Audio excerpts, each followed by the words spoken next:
محترم سامعین، السلام علیکم ورحمۃ اللہ وبرکاتہ۔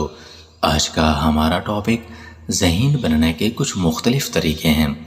ذہین بننے کے لیے نیورو سائنس کی کچھ ترکیبیں کیا ہیں؟ نمبر 1، 20 منٹ براہ راست سورج کی روشنی حاصل کریں۔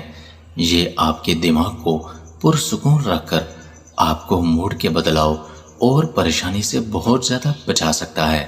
نمبر 2، ورزش دماغی افعال کو بڑھاتی ہے۔ کوئی بھی آسان چیز جو آپ کے دل کی دھڑکن کو ہفتے میں 3 سے 4 بار بڑھا سکتی ہے۔ نمبر 3، بے معنی سرگرمیاں بند کریں۔ انسٹاگرام کے ذریعے اسکرول کرنے اور گھنٹوں ٹی وی شو دیکھنے کی بجائے آرام کرنے کے بہتر طریقے تلاش کریں۔ نمبر 4، اپنے جذبات پر خود قابو رکھیں۔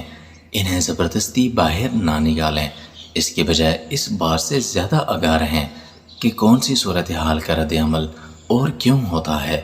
نمبر 5، مراقبہ آپ کے دماغ میں سرمئی مادہ بناتا ہے جو بہتر فیصلہ سازی، خود پر قابو اور توجہ سے منسلک ہوتا ہے۔ نمبر 6، 7 یا 8 گھنٹے کی نیند آپ کو چکنا رکھتی ہے۔ بہت زیادہ اور بہت کم سونے کے منفی نتائج ہیں، اپنا توازن تلاش کریں۔ نمبر 7، کچھ نیا سیکھیں۔